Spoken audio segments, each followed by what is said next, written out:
Hi, my name is D.I.Griggs and I'm from Sacramento, California. My presentation today is Hiding in Plain Sight, a trilogy of my family's resistance. The purpose of this presentation is to teach our families of formerly enslaved ancestors that against all odds, they dared to be their own advocates, even under physical, emotional, and societal constraints. My ancestors were enslaved and free. I will share the environments they lived in before slavery, during and after the Civil War, emancipation, and the reign of Jim Crow laws. One family chose to exclude themselves from the boundaries of enslavement before the Civil War and forge a society of mixed-race individuals to live the way they wanted and not as society demanded. You will recognize and understand the influence of these mothers regarding their children and their descendants. It was because of their resilience, fortitude, although limited freedom in the face of slavery and oppression that they dared to hope and believe for a better future. Three of my female ancestors were born approximately the same time between 1820 to 1925. They ended up in Franklin County, Mississippi. Their names were Amelia Mason Hammonds, America Hunt Harrell, and Chloe Miller Gibson. No doubt they knew of one another, as their families eventually intermarried, bringing with them the knowledge of the perseverance of their mother and grandmothers. I'll begin with the one in the middle, America Hunt Harrell. In this presentation, you will see how her family touched the lives of both Amelia and Chloe. I haven't found a picture of America yet, but her description on the 1865 Registry of Freedmen living on the plantation of Henry Hunt in Franklin County describes her complexion as yellow, no doubt not much different than Amelia and Chloe. America Hunt was a mulatto slave born in Kentucky but relocated to Mississippi and was owned by Captain Henry Hunt, with whom she bore children. The irony is that she was enslaved in a town named Liberty. Henry Hunt, the slave owner, was at that time the sheriff of Amid County, where Liberty was located. Henry Hunt was married 4 times, and it has been suggested that America was the half-sister to one of Henry's wives. By 1840, Captain Hunt's third pregnant wife divorced him because America was also pregnant by Henry Hunt. From that divorce until his fourth wife, Henry didn't remarry for the next 19 years. However, America bore 2 more children for him during this time. Henry and America's son Peter Hunt was my third great-uncle, born in 1844, and their daughter Margaret was born in 1849, and she was my second great-grandmother. Although America's children by Captain Hunt had to remain in their place as slaves, I believe America's influence over Captain Hunt was more than marginal, and that he had a selfish attraction for her and their children. According to family history, Captain Hunt had Peter and Margaret trained in trades essential for any farmer plantation. Margaret was trained to be a weaver, sewing, weaving, and dyeing fabrics, while Peter became a tanner of animal hides and pelts. Both of their skills were also another source of income for their father and slave master, Captain Hunt. Although America was the cook and sexual concubine for Captain Hunt, her influence with him and the rest of the slaves made it best for all slaves to remain on the plantation, no matter what happened. However, her influence with the other slaves sometimes did not extend to her slave man, Josh. There were times when Josh reacted against Captain Hunt's sexual relationship with his woman, America, but he couldn't do anything specific about it. According to the church records of the Ebenezer Baptist Church, slaves were extended the invitation to join and be baptized, as all inhabitants were required to do so within 30 days of arriving in the community. According to these church records, Josh arrived in Amit from Louisiana and was received to the Baptist Church on October 6, 1832, and baptized on November 3, 1832. Another genealogist, Antoinette Harrell, and I believe that Josh and her Harold's second great grandfather could have been brothers, both born in Africa.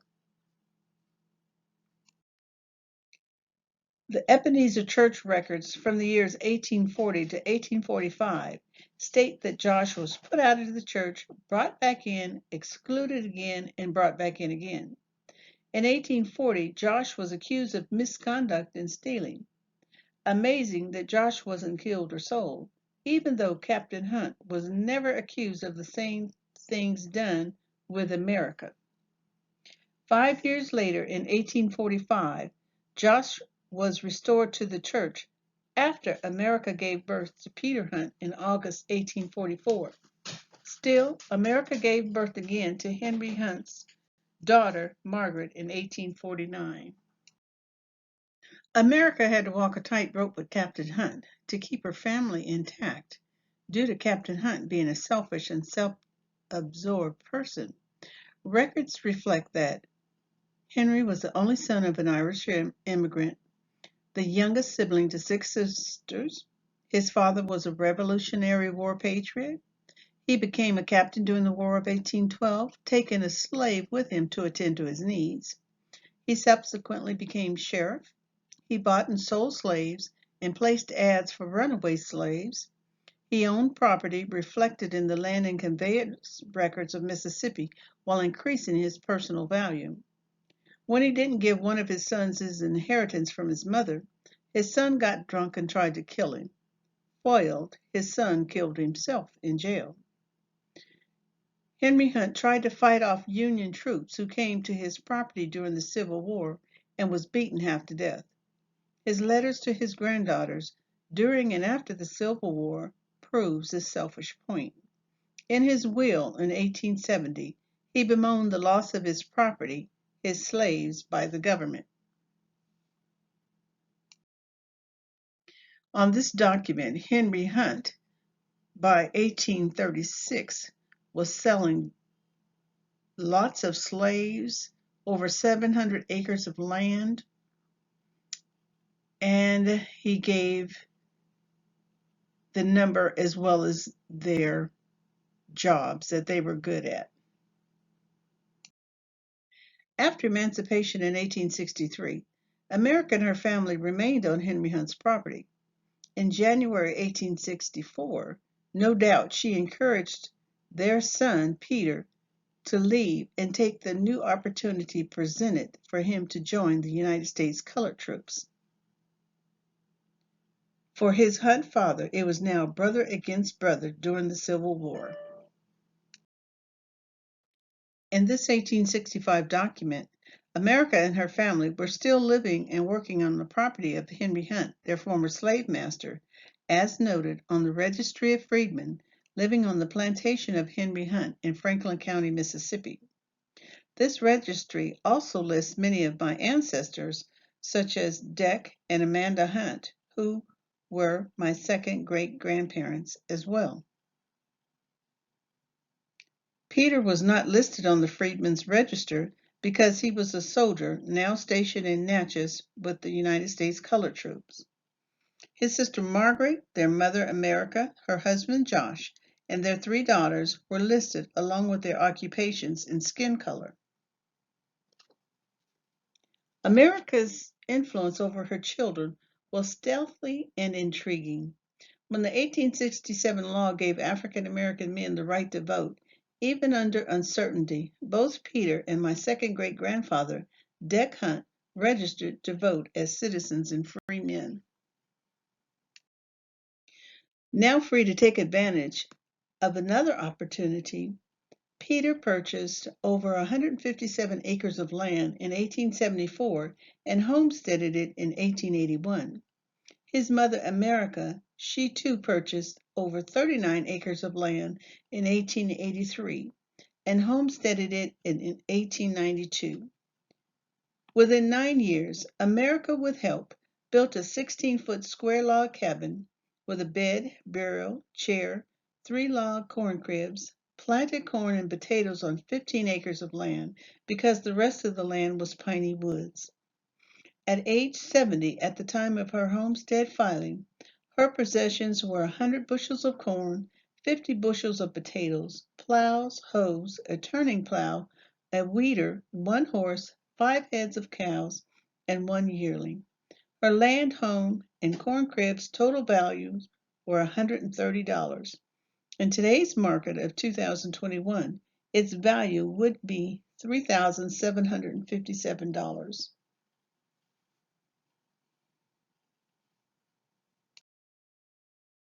Peter's sister Margaret died in 1883, so Peter and his wife Emily raised Margaret's 3 children,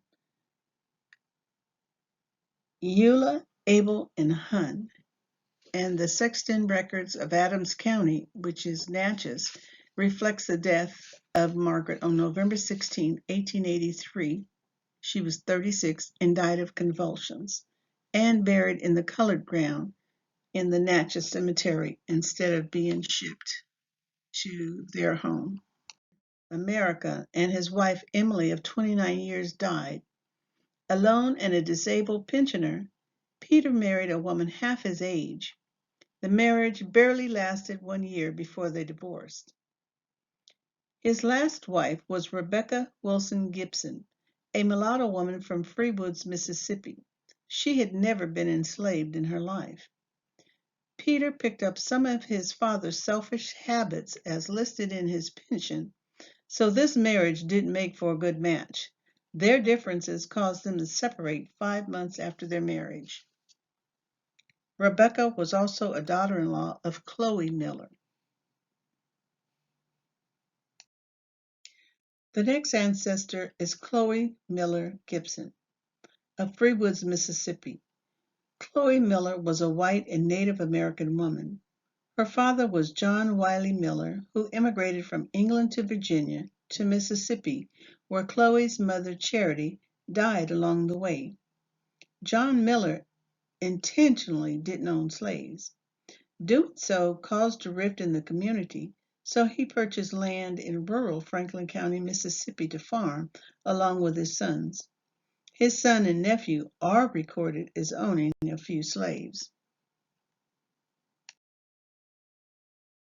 John's brother Marcus also married a Native American woman. Her name was Mary Gibson, but after several children, he suddenly died. His wife Mary had trouble obtaining his land and money for their children, but she never gave up. Her brothers, Native American men, Charles and George Gibson, were able to testify for Mary so that she could inherit her husband's possessions, but every year she had to account for it to the courts. Mary Gibson was Chloe's sister-in-law, as George and Chloe married, even though Chloe was much younger than he. George too died suddenly in 1844.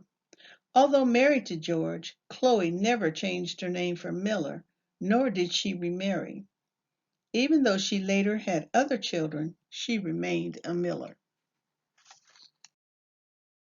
Sometime in the early 1800s, a community was established for those who had the same ideals, even though some were former soldiers in the Confederate Army. It was a place where white men cohabitated with African American women, Native American women, and other Black and Native American marriages.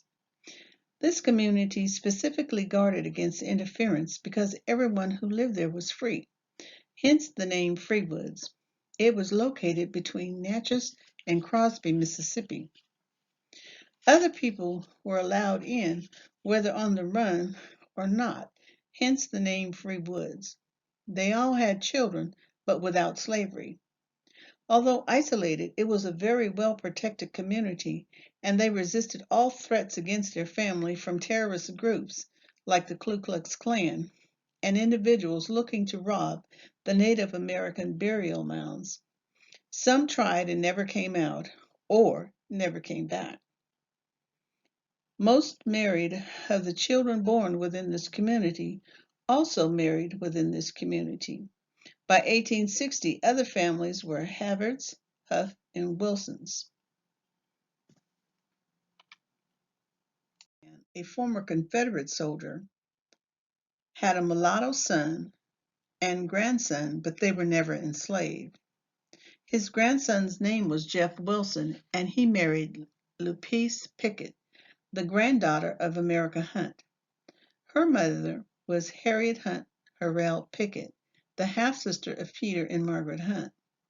Harriet and her sister's father was Josh, the African slave of Henry Hunt. Although Lupice was never enslaved, America often took care of Lupice while her parents worked. She surely had much influence over Lupice, too.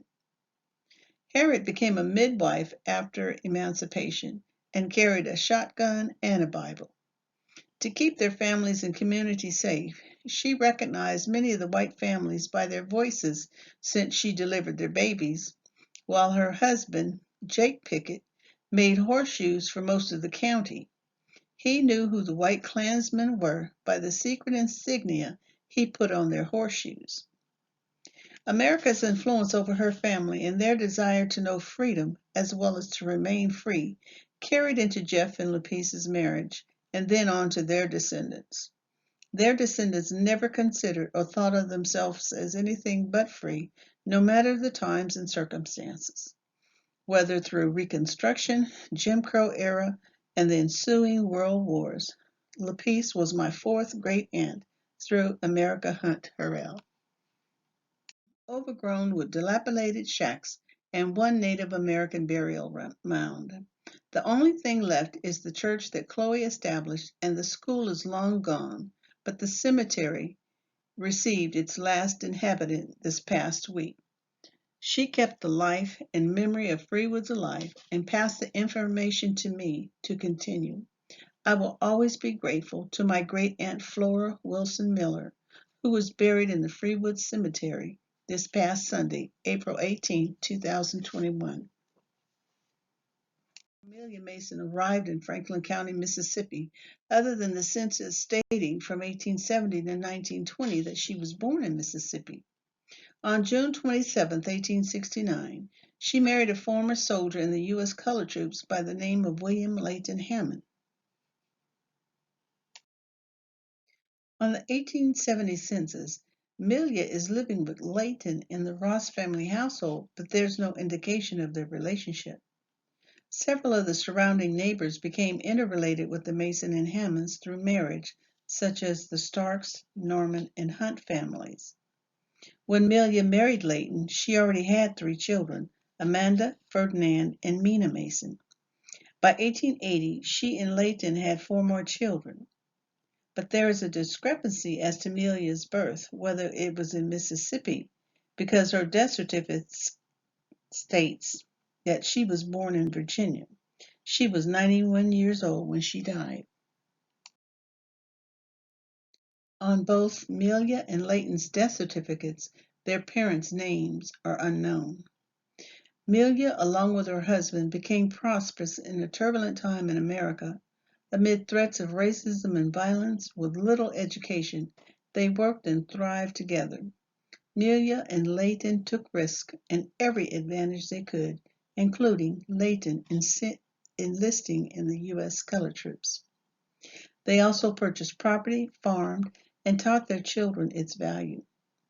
Amelia's son Ferdinand, through his wife Irene McGee, had many acres of land that she inherited from her white father, and together they ensured the success of their children. Ferdinand Mason processed molasses for sale and was a blacksmith as well as a farmer. These valuable attributes were passed on to Amelia's children and grandchildren. Amelia filed as a widow for Layton's pension, which she received until she died in 1925. Amelia and Layton's son Thomas married Ella Lucas, whose father was James Lucas, one of the oldest slave interviewees for the Federal Works Project Administration slave narratives in Mississippi. Before the Civil War, James Lucas was the servant to Jefferson Davis and his wife before Jefferson Davis became the first president of the Confederacy. America, Chloe, and Amelia all had a great impact on the lives of their children, but their legacy was almost forgotten. This presentation allows me the opportunity to tell their stories not only to the community, but also to their descendants who never knew about their ancestors' heroic lives. These women are an excellent example who did whatever was needed to keep their families alive and together to become successful men and women. Because of our ancestors, I am extremely proud of our heritage. Over the years, as I discover more about them, I love to relate the information and documents to my cousins, documents that have been lost to time. One distant cousin told me that he now felt whole because the gaps in his life are now closed. I am resolved to dare to be myself and my own advocate, even when under physical, emotional, or societal constraints. It will never be the type of constraints our ancestors endured, but through them and the faith it took for them to survive, I am well able, by faith and example, to live, thrive, and survive my life that was forged for me in history.